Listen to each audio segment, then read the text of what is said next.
Hi, today we're going to make these cute little sundaes. Hi, it's Joan from Joan's Designs and Creations, and today we're going to make some cute little sundaes. I start with putting some chalk paint on the inside of the container. This way it brings out the color more and you can see it, and then it'll hide that I have nothing in there. So I used 2 coats of the white chalk paint. And then I set it to dry. I dry between each layer. That's the first layer. Then wipe off any extra I got on the side.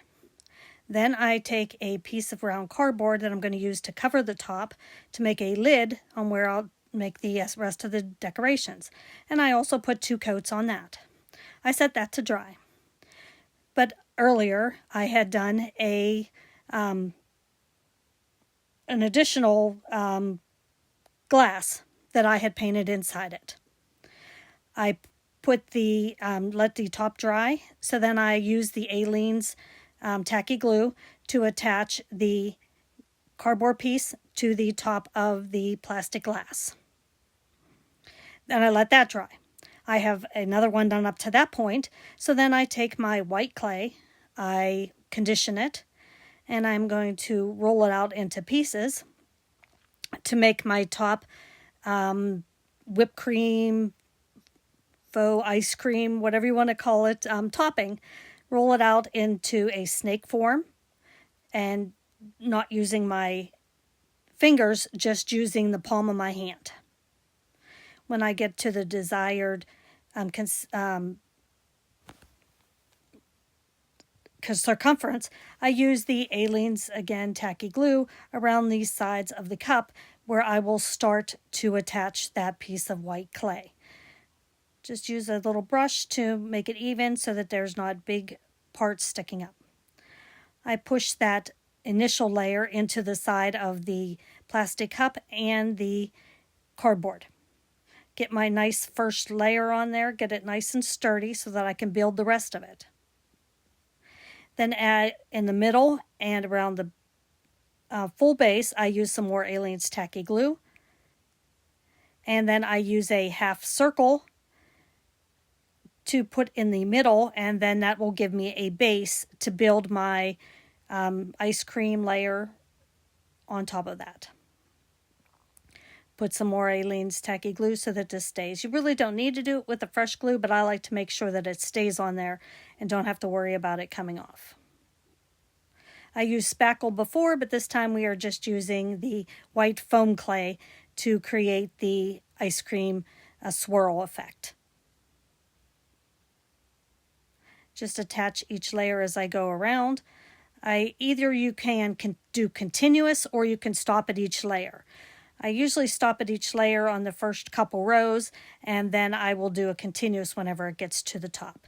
Just want to make sure that they are all connected and you can't see anything through there so that it doesn't make a gap or pull apart more whenever it dries. So just conditioning more of the white clay. Make another snake, and again just rolling it out using my palm of my hands. I usually stop it halfway through so that I'm not working with such a big piece. It's easier to get it to the size that I want it. And then I just continue adding it around the side of the cup and the mold of the styrofoam half ball that I use as my base and my background.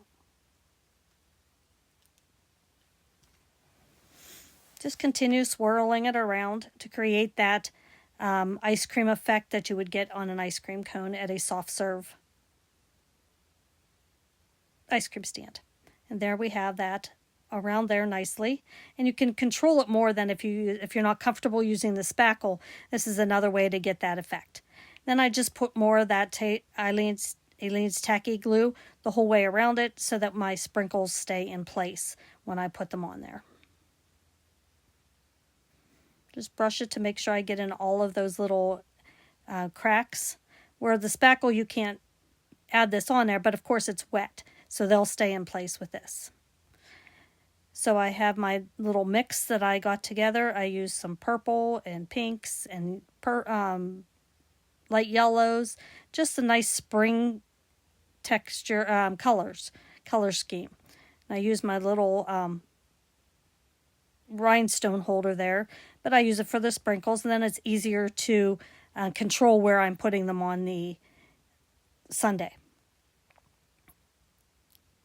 And I just tap it down so just make sure that those sprinkles are stuck to with the glue and they're not sticking up on their ends, that they're laying flat. And in there I have several different people's sprinkles or gem rhinestones that I added to this mix. And it stands out and sparkles really nicely.